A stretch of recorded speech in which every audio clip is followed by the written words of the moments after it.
Drama के starting में नियान इस कहानी के फीमेल लीड अपनी स्टोरी बता रही होती है।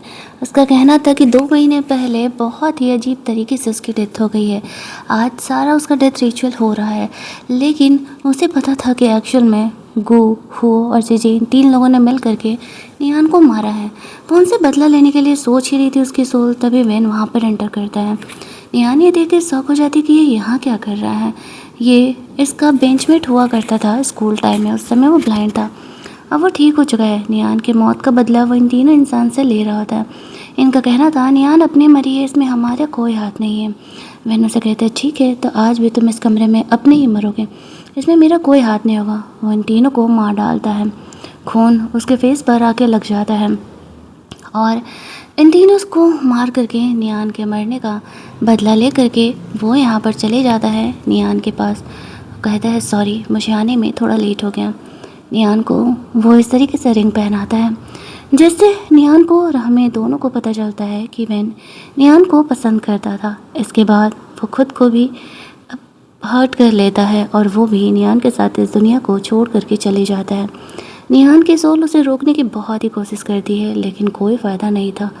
बट थैंकफुली यहाँ पर नियान को एक और मौका मिलता है और वो रीबर्थ ले करके काफ़ी टाइम पहले जब वो स्कूल में हुआ करती थी वहाँ पहुँच जाती है, जहाँ पर कि कुछ मिनट लगते हैं उसको समझने में कि क्या चल रहा है। अपने सामने एक कार एक्सीडेंट का सीन देखती है। उस कार में वेन था। वो वेन को देखते ही पहचान जाती है। इस समय वेन ब्लाइंड हुआ करता है। जल्दी जल्दी वो उसे इस तरीके से कार से बाहर निकालती है। एम्बुलेंस को कॉल करती है कि यहाँ पर वेन का एक्सीडेंट हो गया है। वेन नियान की बातों को सुन पा रहा होता है। उसे इतना पता चलता है कि नियान वही गर्ल है जिसने उसकी जान बचाई है। उसे हॉस्पिटल लेकर के जाती है। डॉक्टर वेन को पहचानते थे क्योंकि वो बहुत ही अमीर था। उसे वीआईपी वार्ड में शिफ्ट कर दिया जाता है। वो ठीक था, ज़्यादा कोई प्रॉब्लम नहीं है। नियान तब चैन की सांस लेती है। अब वो वेन से मिलने के लिए जा नहीं सकती थी क्योंकि ऐसे सिचुएशन में वेन उसे पहचानता नहीं था, तो वो वहाँ से चली जाती है। बटलर वेन को बताता है जिस लड़की ने उसकी जान बचाई थी उसे हॉस्पिटल एडमिट करने के बाद चली गई है। वेन को याद आता है बचपन में जब वो किडनैप हुआ था तभी नियान नाम की सेम एक गर्ल ने एक्चुअल में उसकी जान बचाई थी। तो वो ये सोच रहा होता है कि क्या ये वही गर्ल है। वो अपने सेक्रेटरी को इस बारे में पता लगाने के लिए बोलता है। उसका सेक्रेटरी ओके कह देता है। दूसरी तरफ वेन अब सोच रहा होता है कि उसे ये भी जानना है आखिरकार उसका ये एक्सीडेंट किसने अरेंज किया था। इधर नियान अपने शॉप पर पहुँचती है, यानी अपनी फैमिली से मिलने के लिए। नियान की मॉम नहीं थी, उसका भाई और उसके डैड यहाँ पर हुआ करते थे। वो दोनों आपस में से मारा पीटी कर रहे थे, यानी उसके डैड उसके भाई को पीट रहे थे। नियान ये देख करके काफ़ी इमोशनल हो जाती है। वो वापस से ज़िंदगी में वापस लौटी थी। वो उन दोनों से मिल करके बहुत ही खुश थी। अपने कमरे में जा रही है जहाँ पर कि वो सोचती है कि फाइनली उसे ज़िंदगी जीने का दोबारा एक मौका मिल रहा है। और यहाँ पर इस तरीके से वो अब कल से क्लास जाने वाली थी।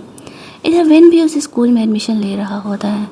उसकी फैमिली इस स्कूल की एक शेयर होल्डर थी। वो यहाँ पर प्रिंसिपल को उसकी स्टेप मदर कह रही होती है। नियान का वेन का एक्स्ट्रा केयर करने के लिए वो सब बिल्कुल पसंद नहीं करती थी और सबसे बेकार क्लास में उसे डालने के लिए बोल रही होती है। वेन को ये सारी बातें अच्छे से पता थी। इधर नियान को भी पता था कि आज स्कूल का देखा जाए तो उसका डे 1 है और वो वेन से वापस से मिलने वाली है। इनफैक्ट वो काफ़ी एक्साइटेड थी।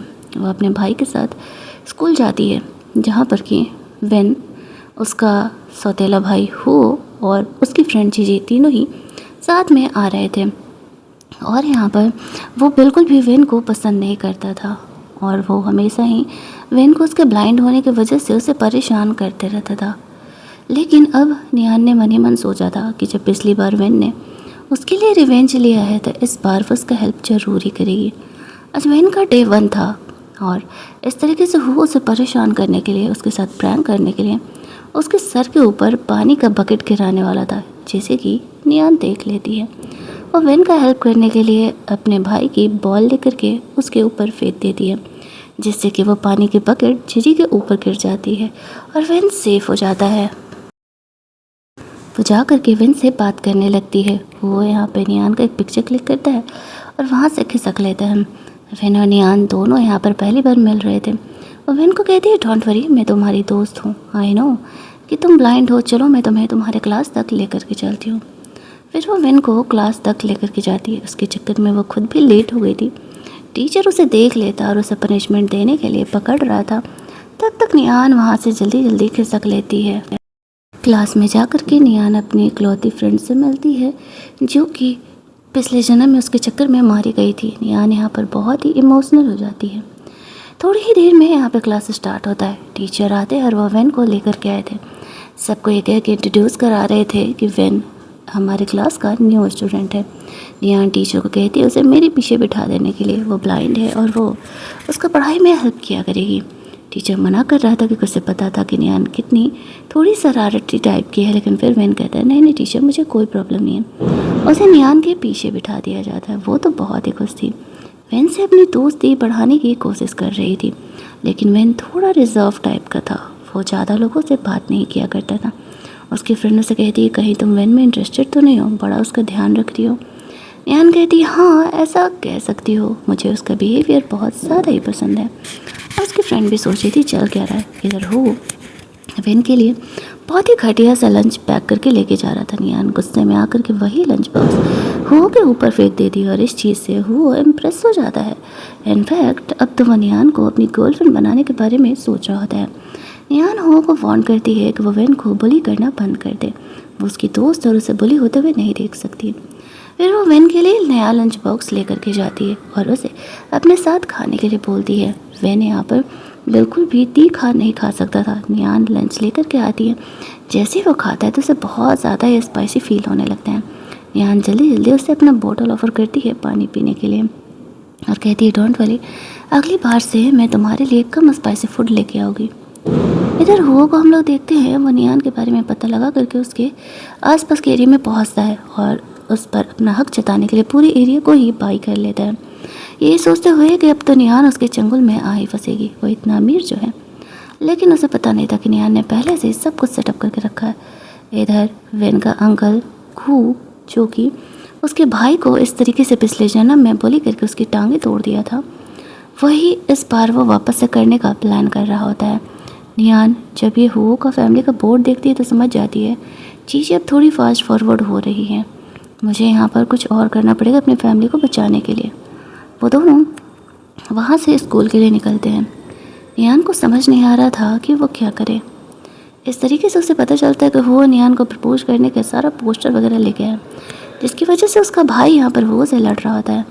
नियान देखने के लिए जाती है तो सोचती है मुझे आने की ज़रूरत ही नहीं थी, मेरा भाई ही यहाँ पर चीज़ों को संभालने के लिए काफ़ी था। टीचर यहाँ पर आते हैं, वो इन तीनों को डांट लगा रहे थे कि चल क्या रहा है। नियान कहती है वो मुझे परेशान कर रहा है, वो मुझे प्रपोज कर रहा था। टीचर यहाँ पर उसे डांट लगाते हुए कहते हैं दोबारा ऐसा नहीं होना चाहिए। साथ ही में उसके भाई को भी समझाते हैं कि इस तरीके से वायलेंस का इस्तेमाल मत करे, वो चीज़ को हैंडल आउट करने के लिए। उन दोनों के जाने के बाद नियान से वो कहते हैं कि तुम्हें वो पसंद है। टीचर को कहती है मेरी टेस्ट इतनी भी बुरी नहीं है टीचर। फिर वो क्लास के लिए निकल जाती है। वेन इन बातों को सुन लेता है, नियान को पता नहीं था। फिर वो क्लास में जाती है जहाँ पर कि वेन जानबूझ के कहता है एक्चुअल में मैंने गलती से तुम्हारे और टीचर की बातों को सुन लिया था। नियान उसे कहती है पता नहीं ये हो कि प्रॉब्लम क्या है, वो बेवजह ही मेरे पीछे पड़ा हुआ है। वेन को पता था कि वो क्यों ही नियान के पीछे आ रहा है। प्यार मोहब्बत का तो पता नहीं, लेकिन हाँ नियान वेन के क्लोज जा रही थी, दैट्स वाई वो नियान से दोस्ती करने का कोशिश कर रहा था। उन दोनों के बीच हो रही बातों को देख करके उसकी फ्रेंड को लगने लगता है उन दोनों के बीच जरूर ही कुछ ना कुछ तो चल ही रहा है। दूसरी तरफ वेन प्रिंसिपल से मिलने के लिए जाता है। नियान के नाम पे 10 बिल्डिंग्स डोनेट करता है और कहता है कि आज के बाद इस स्कूल में कोई भी नियान को परेशान नहीं करना चाहिए, ऐसा हुआ तो मैं सारे इन्वेस्टमेंट निकाल लूँगा। प्रिंसिपल समझ जाता है कि वो नियान का सपोर्ट करने के लिए ऐसा कर रहा है, तो ये बात मान जाता है। और अब ये डोनेशन नियान के नाम से हुआ था तो नियान कॉलेज में कुछ ज़्यादा ही फेमस होने लगती है, लेकिन खुद नियान को ही ये बात नहीं पता था। और रात में अपने फैमिली के साथ बैठ करके खाना खा रही थी और अपने डैड को बिज़नेस चेंज करने के लिए बोलती है। उसके डैड कहते हैं हाँ चल नहीं रहा है, मैं भी कुछ ऐसा ही सोच रहा था।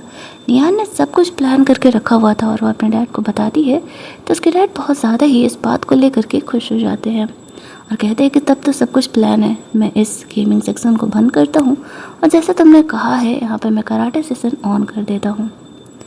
दूसरी तरफ हम लोग देखते हैं कि घर पर हुओ की मम्मा से डांट लगा रही थी, वेन बहुत ही पैसे बर्बाद कर रहा है, हमें उसे रोकना होगा, ये फ्यूचर में हमारे होने वाले पैसे हैं।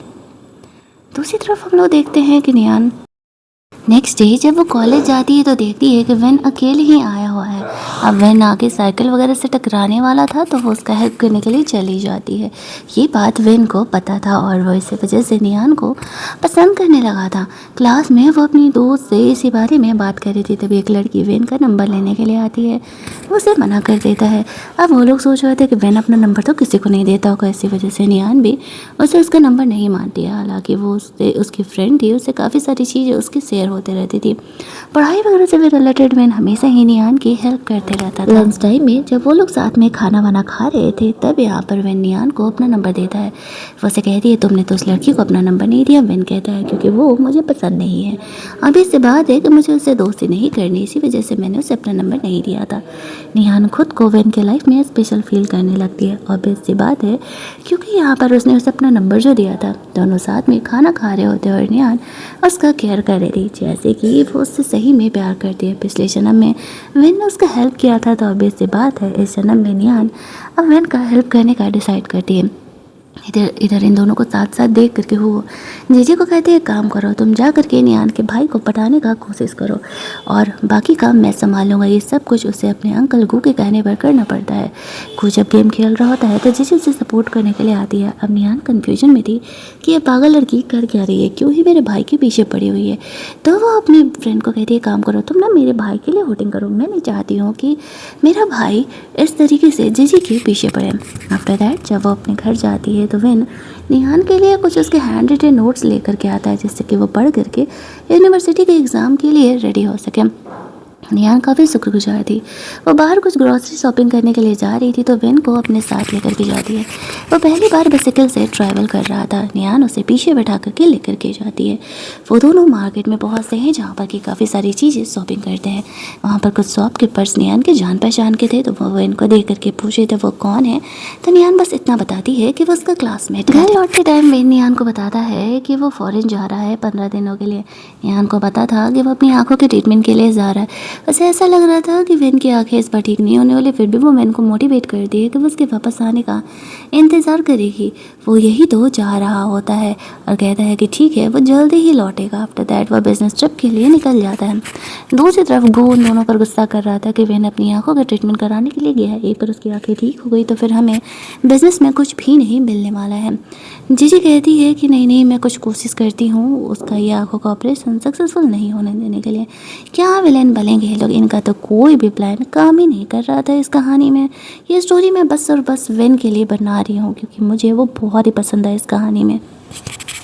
अगले सीन में नियान अपनी फैमिली के साथ बैठ करके डिनर कर रही थी और वो कराटे शॉप खोलने का सारा यहाँ पर ये कर रहे थे। जो कुछ भी सेविंग यहाँ पे नियान के पास थी उसे दे देती हैं। तभी गो की तरफ से भेजे गए कुछ गुंडे लोग नियान के शॉप में प्रॉब्लम क्रिएट करने के लिए आ जाते हैं। वो तो ओवर कॉन्फिडेंट था कि उसका प्लान सक्सेसफुल ही होने वाला है, लेकिन यहाँ पे नियान ने अपने कुछ दोस्त लोगों को देने की कराटे आता था उन्हें उनसे लड़ने के लिए बुला लेती है और वो लोग यहाँ पर मिल करके उन गुंडे लोगों की पिटाई कर देते हैं। ओवर कॉन्फिडेंट वो बाहर बैठ करके गुड न्यूज़ मिलने का इंतज़ार कर रहा था, लेकिन उसे न्यूज़ मिलता है कि एक्चुअल में नियान ने उन गुंडों की पिटाई लगा दी है, तो वहाँ से फ़िलहाल खिसक लेने में ही अपनी भलाई समझता है। अगले दिन नियान सोच रही होती है कि कितना भी कुछ कर ले चीज़ें चेंज नहीं हो रही हैं और इधर वो वेन को मिस भी कर रही थी क्योंकि वेन यहाँ पर था नहीं। वेन की आँखों का ट्रीटमेंट होता है और वो ठीक हो चुका था। पूरी तरीके से नहीं, उसे बहुत ज़्यादा ही प्रिकॉशन रखना था। रात में नियान बुरे सपने देख रही होती है कि कोई उसे जान से मारने का कोशिश कर रहा है। जैसे उसकी नींद खुलती है तो वह सबसे पहले वेन को कॉल लगाती है। वेन वहाँ पर डॉक्टर के पास अपनी ट्रीटमेंट ले रहा था। अगले कुछ दिन वो यहीं रहने वाला था। फिर इस तरीके से घर लौटा। नियान से वो पूछता है क्या हुआ, वो इतनी घबराई हुई क्यों है। नियान उसे कहती है वो ठीक तो है ना, एक्चुअल में उससे बुरा सपना देखा। वेन उसे कहता है हाँ वो ठीक है। अगले कुछ दिनों में वो घर वापस आ रहा है। वो काफ़ी खुश हो जाती है। बटलर पूछने पर बताता है कि किस तरीके से कछुआ की तरफ से भेजे हुए गुंडे लोग यहाँ पर नियान के शॉप में प्रॉब्लम क्रिएट कर रहे थे, लेकिन नियान ने काफ़ी टैलेंटेड होने की वजह से इन चीज़ों को बहुत ही अच्छे तरीके से संभाल लिया है। वो जल्दी ही घर लौट रहा था। इधर वो को पता चलता है कि उनका ये प्लान भी फेल हो गया है, तो वो हुआ की मॉम पर बहुत ही गुस्सा करने लगता है। बट वो यहाँ पर सिचुएशन को संभालती है और कहती है कि नहीं, इस बार वो अब नियान को सबक सिखाने के लिए तैयार है। दूसरी तरफ वेन जब कॉलेज पहुँचता तो वह भी ब्लाइंड होने की एक्टिंग कर रहा था, क्योंकि अभी वो अपनी फैमिली को अलॉट नहीं करना चाहता था कि वो पूरी तरीके से ठीक हो गया। निहान पहले की तरह ही उसका ख्याल रख रही होती है और उसे ब्लाइंड समझ करके लेकर के जाती है क्लासरूम में और कहती है डोंट वरी, वापस से जब तुम ट्रीटमेंट कराओगे तो तुम्हारी आँखें ठीक हो चुकी होंगी। निहान के फ्रेंड को दिख रहा था कि निहान कितना ज़्यादा यहाँ पर वेन का फ़िक्र कर रही है।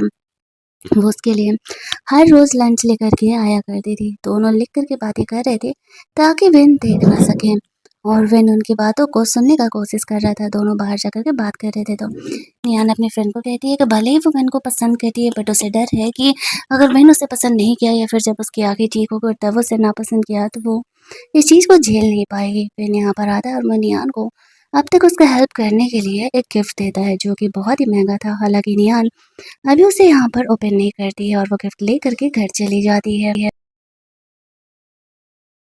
जहाँ पर कि विन दूर से नियान को फ़ॉलो कर रहा था जब तक कि वो सेफ़ली घर नहीं पहुँच जाती और यहाँ पर वो चाहता था कि नियान को कोई भी परेशान ना करे। घर जाकर के नियान देखती है और नेकलेस बहुत ही महँगा था। वो विन को वापस लौटाने का डिसाइड करती है। उसे कॉल करके मिलने के लिए बुलाती है। घर का बटलर निहान से कहता है कि घर पर ही चल लेने के लिए है। ज़ोनो कि विन ब्लाइंड है तो बाहर निकलना रात में पसंद नहीं करता।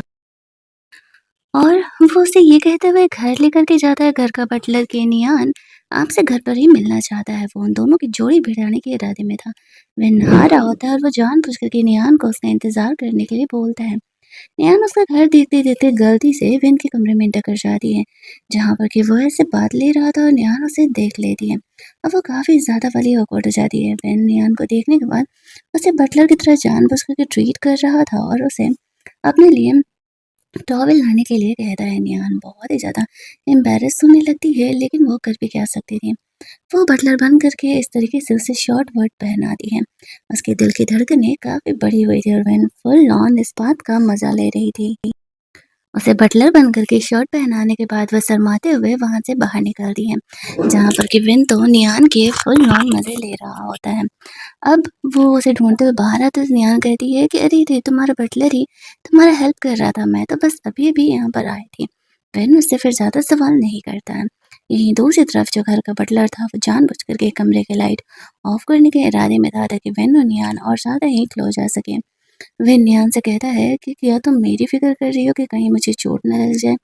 इस वज़ह से तुम इस तरीके से मेरा केयर कर रही थी या जो भी तुम इतने दिनों से मेरे साथ थी? नियान कहती है, हाँ, obviously I care for you. अब बटलर का तो इरादा था कि वो उन दोनों को अंधेरे कमरे में छोड़ दे ताकि दोनों करीब आ सकें, लेकिन नियान वेन को वहाँ से बाहर लेकर के जाती है खुली हवा में। जहाँ पर कि नियान के फादर, उसका भाई और उसकी फ्रेंड यहाँ पर आए हुए थे। उसके फादर तो वेन पर गुस्सा कर रहे थे कि कौन लड़का है जो कि उसकी बेटी को पटाने का कोशिश कर रहा है। निहान यहाँ पर वेन को वापस से वो गिफ्ट लौटाने का कोशिश करता है लेकिन वेन उसे लेने से मना कर देती है। यहाँ पर उसके फादर लोग को देख कर के वो शॉक हो जाते हैं। उसके फादर गुस्सा करते हुए कहते हैं कि इतनी रात को वो किस स्ट्रेंजर के घर गए हुए हैं। निहान उसे कहती है स्ट्रेंजर नहीं है, वेन मेरा फ्रेंड है जो कि क्लास में मेरी हेल्प किया करता है। उसके फादर उसे फिलहाल वहाँ से लेकर के जाते हैं। अगले दिन वेन के साथ पढ़ने की वजह से निहान की जो परसेंटेज थी वो बहुत ज़्यादा ही अच्छी हो गई थी, तो वो वेन के साथ और भी स्टडी करने का प्लान करती है। वो लोग कराटे क्लासेस ऑन करते हैं तो वेन सबसे पहला कस्टमर बनता है और उसके पॉपुलैरिटी की वजह से और भी लोग वहाँ पर आने वाले थे। वो ब्लाइंड ही बन करके यहाँ पर आया हुआ था, फिर भी उसकी फैमिली उसे अपने क्लास में सबमिट कर लेती है और जो उसकी फ्रेंड थी वो वेन को कराटे वगैरह सिखा रही होती है। अगले दिन जब नियान के बहुत ही अच्छे मार्क्स आए हुए थे विन की वजह से तो क्लास में उनकी फ़ोटो लगने वाली थी जो भी टॉपर्स हुआ करते थे। अब नियान के पास कोई भी ढंग की फ़ोटो नहीं थी तो वो कुछ पिक्चर क्लिक कराने का सोच रही होती है। तो विन उसका हेल्प करने के लिए अपने फ़ोटोग्राफ़र फ्रेंड को कॉन्टैक्ट करता है। वो बहुत ही बड़ा फ़ोटोग्राफ़र था। नियान की फ़ोटो क्लिक कराने के लिए वो उसे वहाँ पर लेकर के जाता है लेकिन बदले में उस फ़ोटोग्राफ़र को विन और नियान के कुछ कपल फ़ोटोशूट भी चाहिए थे। निहान और वेन दोनों को रेडी किया जाता है एज कपल। दोनों ऐसा लग रहा था मानो वेडिंग शूट करने वाले हैं। मेकअप और ड्रेसेस काफ़ी ज़्यादा ही टर्न्ड आउट अच्छे होकर के आते हैं। वेन भी रेडी हो रहा था, वो काफ़ी हैंडसम लग रहा होता है। निहान तो उसे देखते ही रह जाती है, लेकिन जब बारी निहान की आती है और जब वो रेडी होकर के आती है, तब तो वेन एक्चुअल में उसे देखते रह जाता है, ये इतनी खूबसूरत भी लग सकती है। एक पल को निहान को लगता है जैसे कि वेन देख सकता है क्या? लेकिन वेन वापस से ब्लाइंड होने की एक्टिंग करने लगता है। वो तो कह रही है, मुझे तो लगा कि शायद तुम मुझे देख सकते हो, एक पल को तो मैं घबरा ही गई थी। वेन कहता है, अरे नहीं नहीं, अभी कहाँ। आफ्टर दैट वो दोनों कुछ फोटो शूट करते हैं, जहाँ पर कि कुछ टाइम पर वेन की आंखें क्लोज थी रिबन से, और कुछ टाइम पर वो बिना रिबन के ही फोटो क्लिक कराता है। ये कोई नॉर्मल फोटो शूट तो किसी हालत में नहीं लग रहा था। ऐसा लग रहा था कि मानो दोनों रियल में कपल है, दोनों शादी करने वाले हैं, या तो फिर दोनों की शादी हो चुकी है और वो दोनों फोटो क्लिक करा रहे हैं। वैन यहाँ पर नियन वहाँ पर वेन से पूछती है, क्या वो जानना नहीं चाहेगा कि वो कैसी दिखती है? वैन कहता है, हाँ क्यों नहीं, तो वो उसे अपना फेस टच करने के लिए बोलती है, जिससे कि वो फील कर सके कि एक्चुअल में वो कैसी दिखती है। और इसे देख करके वो बहुत ही ज़्यादा सही फील कर रहा होता है। इससे उनके रिलेशनशिप काफ़ी स्ट्रांग हो रहे हैं। लेकिन अगले दिन जीजी नियान की फ़ोटो को एडिट करके कुछ और ही करके डाल देती है, जो कि स्कूल के बोर्ड पर जाने वाला था। निहान को एंड टाइम पर ये फ़ोटो दिखता है, तो वो अपनी फ़ोटो को जैसे-तैसे करके चेंज करती है। लेकिन गलती से कुछ ऐसे फ़ोटोज़ डाल देते हैं, जो कि वैन के जस्ट बगल में लगने वाली थी, और उन दोनों को साथ में देख कर के ऐसा लग रहा था जैसे कि दोनों के फ़ोटो जो है शादी के सर्टिफ़िकेट पे हैं। निहान काफ़ी ऑकवर्ड हो जाती है, लेकिन अब वो कुछ कर नहीं सकती थी। ये फ़ोटो देख कर के वैन को कल के कंपेयर में और भी ज़्यादा अच्छा लग रहा था। वो जल्दी से स्क्रीनशॉट ले कर के इस चीज़ का अपना वॉलपेपर लगा लेता है, ये सोचते हुए कि दोबारा ये मौका पता नहीं मिले या ना मिले। वो जीजी पर गुस्सा कर रहा था कि तुम हमारी किसी काम की नहीं हो, बट वो उससे मौका मांग रही होती है। वो भी उससे पंगे नहीं लेता था, और वो दोनों ही कहते, नहीं नहीं, हम फ्रेंड को ज़रूर ही परेशान करेंगे। इस बात से अनजान नियान अपनी पढ़ाई में लगी हुई थी। उसे एक बड़ी यूनिवर्सिटी में जाना था, जिसके लिए उसे अच्छे खासे मार्क्स चाहिए हुए थे। तभी वहाँ पर उसे मैसेज आता है, उसके भाई को एक्चुअल में किसी ने किडनैप कर लिया। जीजी ने जानबूझ करके ऐसा प्लान किया था। नियान जब अपने भाई को बचाने के लिए जाती है, तो वैसे पार्किंग लॉट में बेहोश पड़ा था। नियान उसे वहाँ से साइड कर रही होती है, और जीजी गुस्से में कार ड्राइव करते आ रही थी नियान को रास्ते से हटाने के लिए। गो और वो ये दोनों चीज़ें देख रहे होते हैं। तब तक हम लोग देखते हैं कि यहाँ पर वेन आकर के नियान को सेव कर लेता है। एम्बुलेंस को कॉल करके उसके भाई को वहाँ से लेके जाता है। इस पॉइंट पर नियान को पता चल जाता है कि वेन ब्लाइंड नहीं है। यहीं दूसरी तरफ कुहू और जीजी को पनिशमेंट दे रहा था कि तुमसे एक काम ढंग से नहीं होता है। हॉस्पिटल में उसके भाई की ट्रीटमेंट करके बताया जाता है कि वो ठीक है। अब नियान वेन से गुस्सा थी कि वो ब्लाइंड नहीं था, उसने ये बात क्यों नहीं बताया। इस बारे में बात करने के लिए वो उसे कमरे से बाहर लेकर के जाती है, जहाँ पर कि वो वेन पर गुस्सा कर रही थी कि क्या वो उस पर इतना भी ट्रस्ट नहीं करता है। वेन कहता है, ऐसा नहीं है, बस उसकी आंखें पूरी तरीके से ठीक नहीं हुई थी, इसी वजह से वो उसे झूठी उम्मीद नहीं देना चाह रही थी, बट वो उसे झूठ नहीं बोलेगा आज के बाद कभी भी कुछ। निहान उसे माफ़ कर देती है, क्योंकि वो जानती थी वेन ने पिछले जन्म में भी ऐसा कुछ नहीं किया था। लेकिन उसकी आंखें कुछ और ही कह रही थी। उसकी आइज़ इतनी खूबसूरत थी कि निहान ने कभी ये बातें नोटिस ही नहीं की थी। वो तो सामने से ही उससे आई कॉन्टैक्ट भी नहीं कर पा रही होती है। और वेन को जब निहान माफ़ कर देती है, तो फिर वो काफ़ी खुश हो जाता है कि फाइनली उसकी इकलौती दोस्त या फिर उसकी फर्स्ट लव अब उससे गुस्सा नहीं है, और अब उससे ये बातें छुपाने की भी ज़रूरत नहीं है। घर जाता है, जहाँ पर कि वो उनके प्रोटेक्शन के लिए अपने सेक्रेटरी को बोलता है। अपने बटलर को वो बोलता है कि गो और वो दोबारा ही उसे बुली करेंगे। हमें इस बात का ध्यान रखना होगा, नियान को कोई परेशान ना करे। वो उसे प्रोटेक्ट करने के लिए कुछ भी करने के लिए तैयार था। अगले दिन वेन के बर्थडे पर नियान ने एक केक बनाया था, जो कि वो लड़की जो कि वेन के पीछे पड़ी थी, उस केक को चेंज कर देती है, और ये चीज़ वेन देख लेता है। वो उसके केक को फेंक देता है। नियान गुस्सा करने लगती है, मैंने इतनी मेहनत से तुम्हारे बर्थडे पे केक बनाया था, तुमने फेंक दिया, निकालो उसे डस्टबिन से। बेचारा वेन उसे बाहर निकालता है, हालांकि उसे ओसीडी की प्रॉब्लम थी, फिर भी। निहान उसे कहती है देख कर के, ये तो मेरा केक नहीं है। वो समझ जाती है, जो लड़की अभी थोड़ी देर पहले यहाँ पर आई हुई थी, उसी ने उसका केक को चेंज कर दिया। वैन अपने हाथ धोने के लिए जाता है, तो उस लड़की को अच्छा खासा डांट लगाती है, और दोबारा ऐसा नहीं करने के लिए कहती है, वरना वो उसे नहीं छोड़ेगी। आफ्टर दैट वैन उसके डैड से, यानी निहान के डैड से कराटे वगैरह सीखने के लिए जाता है। उसका भाई कहता है, भले ही निहान तुम्हें पसंद करती है, लेकिन मेरी नज़र तुम पर रहेंगी। जब तक तुम मुझे प्रूफ नहीं करते कि तुम मेरी बहन के लिए सीरियस हो, मैं तुम दोनों के रिलेशनशिप को हाँ नहीं कहने वाला हूँ। अब यहाँ पे वेन सोच होता है, मेरा साला इतना अच्छा होने वाला है, मुझे तो पता ही नहीं था। लेकिन वो दोनों ही उन दोनों को पास लाने का कोशिश कर रहे थे। निहान पढ़ रही होती है, पढ़ाई करने के बहाने वो जानबूझ के वेन को कमरे में भेज देता है। दोनों पढ़ते पढ़ते हैं वहीं पर सो जाते हैं। उन्हें ऐसा लगता है कि उनका मिशन कंप्लीट हो गया, लेकिन तभी निहान के डैड यहाँ पर आने लगते हैं। अब निहान नहीं चाहती थी कि उसके डैड उन दोनों को साथ में देखें, वरना वो गुस्सा ही करेंगे। इसी वजह से वो जल्दी जल्दी उसे बाहर निकलने के लिए बोलती है। बाहर जैसे ही वो लोग जाते हैं, तो यहाँ पर उसके फादर को पता चल जाता है। वो वेन पर गुस्सा करने लगते हैं और कहते हैं कि वो उनकी बेटी के कमरे में क्या कर रहा था। वेन उसे एक्सप्लेन करने का कोशिश कर रहा था कि वो तो बस नियान को पढ़ाई करने के लिए गया हुआ था। उसका भाई बीच में आता और कहता है, डैड मैंने ही उसे नियान के कमरे में भेजा था। अब निहान के डैड उससे कहते, तुमसे तो मैं बाद में निपटूंगा। निहान बहन का सपोर्ट करते हुए कहती, डैड ये मेरा अच्छा दोस्त है, आप इस तरीके से इसकी पिटाई नहीं लगा सकते हैं। जैसे तैसे करके वो लोग इस सिचुएशन को हैंडल करते हैं। उसके फादर सोच रहे थे कि वेन जब तक सही इंसान नहीं साबित होता वो निहान के साथ उसके रिलेशनशिप को कभी भी हाँ नहीं बोलने वाले हैं। बेचारे वेन को अभी के लिए फिलहाल घर भेज दिया जाता है और निहान तो ये सोच रही होती है कि कभी उसकी फैमिली वेन को हाँ कहेगी।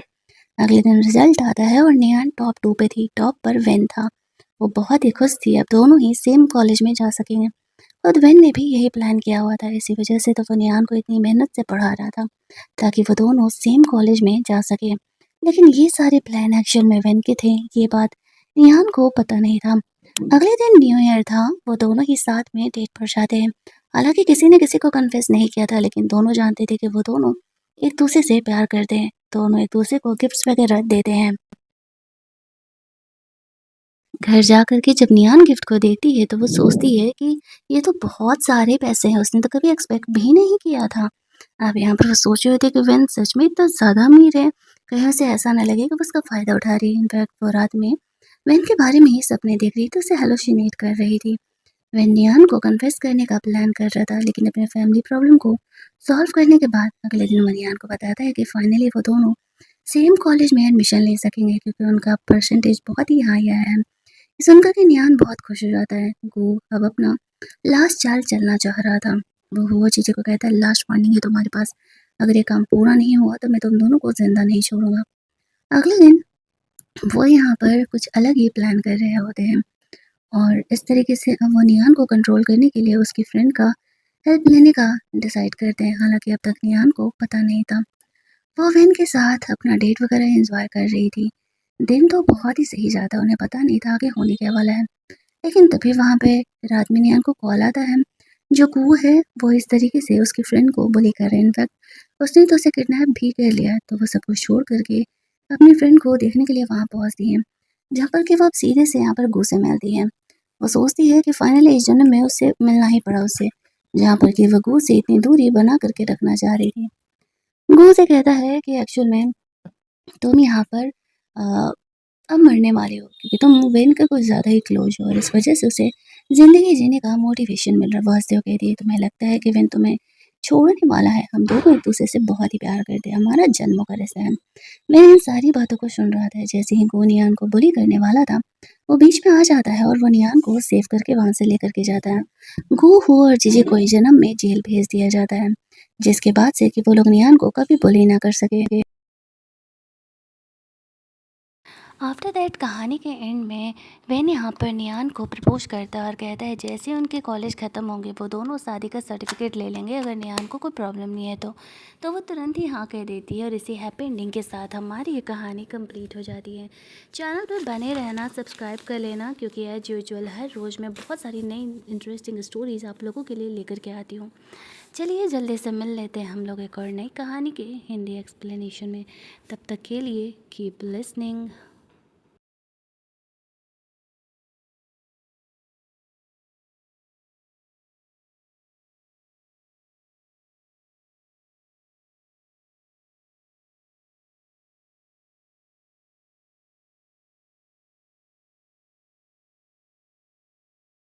ड्रामा के स्टार्टिंग में नियान इस कहानी की फीमेल लीड अपनी स्टोरी बता रही होती है। उसका कहना था कि 2 महीने पहले बहुत ही अजीब तरीके से उसकी डेथ हो गई है। आज सारा उसका डेथ रिचुअल हो रहा है, लेकिन उसे पता था कि एक्चुअल में गू, हु और जीजी 3 लोगों ने मिल करके नियान को मारा है। वो उनसे बदला लेने के लिए सोच ही रही थी उसकी सोल, तभी वेन वहाँ पर एंटर करता है। नियान ये देख के शौक हो जाती कि ये यहाँ क्या कर रहा है। ये इसका बेंचमेट हुआ करता था स्कूल टाइम में, उस समय वो ब्लाइंड था। अब वो ठीक हो चुका है। नियान के मौत का बदला वो इन तीनों इंसान से ले रहा होता है। इनका कहना था नियान अपनी मरी है, इसमें हमारा कोई हाथ नहीं है। वेन उसे कहते हैं ठीक है तो आज भी तुम इस कमरे में अपने ही मरोगे, इसमें मेरा कोई हाथ नहीं होगा। वो इन तीनों को मार डालता है, खून उसके फेस पर आके लग जाता है और इन तीनों को मार करके नियान के मरने का बदला ले करके वो यहाँ पर चले जाता है नियान के पास। कहता है सॉरी, मुझे आने में थोड़ा लेट हो गया। नियान को वो इस तरीके से रिंग पहनाता है जिससे नियान को और हमें दोनों को पता चलता है कि वैन नियान को पसंद करता था। इसके बाद वो खुद को भी हर्ट कर लेता है और वो भी नियान के साथ इस दुनिया को छोड़ करके चले जाता है। निहान की सोल उसे रोकने की बहुत ही कोशिश करती है लेकिन कोई फ़ायदा नहीं था।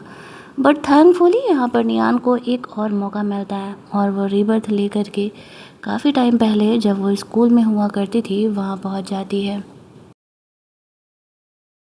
जहाँ पर कि कुछ मिनट लगते हैं उसको समझने में कि क्या चल रहा है। अपने सामने एक कार एक्सीडेंट का सीन देखती है। उस कार में विन था। वो विन को देखते ही पहचान जाती है। इस समय विन ब्लाइंड हुआ करता है। जल्दी जल्दी वो उसे इस तरीके से कार से बाहर निकालती है, एम्बुलेंस को कॉल करती है कि यहाँ पर विन का एक्सीडेंट हो गया है। विन नियान की बातों को सुन पा रहा होता है। उसे इतना पता चलता है कि नियान वही गर्ल है जिसने उसकी जान बचाई है।